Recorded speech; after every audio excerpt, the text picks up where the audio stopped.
दिगंबरा दिगंबरा श्रीपाद वल्लभ दिगंबरा श्री गुरुदेव दत्त. माझे नाव भाऊसाहेब पुनाजी येवले, मुक्काम पोस्ट वडनेर बुद्रुक, तालुका पारनेर, जिल्हा अहमदनगर. मला गुडघ्याचा प्रॉब्लेम होता. माझा गुडघा एवढा दुखायचा की रात्रीचं मला झोपच येत नसायची. मी भरपूर दवाखाने केले. कुठले दवाखाने म्हणजे हाडाचे. मग त्याचा MRI केला. कोणत्या गावचे दवाखाने केले? आता नगरमध्ये केरला ऑपरेशन केलं माझ्या गुडघ्याचं. डॉक्टरने सांगितलं का तुमच्या गुडघ्यामध्ये गादी फाटलेली आहे आणि आपण ते दुर्बीणीतून त्याचं ऑपरेशन करू. मग मुलांनी काय ऐकलं नाही, लगेच माझं ऑपरेशन केलं. पण माझा गुडघा काही दुखायचा राहिला नाही. नंतर पुण्याला गेलो. ते थेरपी असते, तिथं मालिश वगैरे करतात असं. तेही 15 दिवस केलं, पण माझा गुडघा काय राहिला नाही. मग आमच्या गावातून काही लोक इकडे आले होते. ते म्हणले चला बा इकडं असं असं आहे. म्हणून असं पण असते का?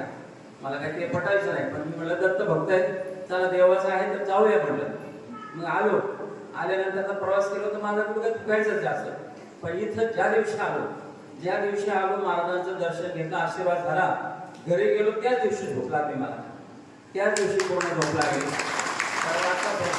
म्हणजे माझा गुडघा पूर्णपणे दुखायचा राहिलाय.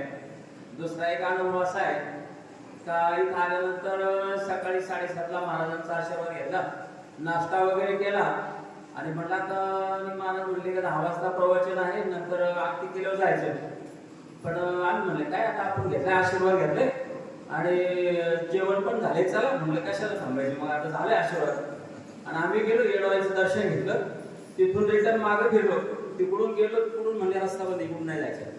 काहीतरी काम चालू असं माहिती नाही. ते महाराजांची जी एक शक्ती असते, तो रस्ता तिकडून बंद आहे. आम्हाला परत रिटर्न फिरवलं ड्रायव्हरने गाडी परत डायरेक्ट इथं अवस्था आणली.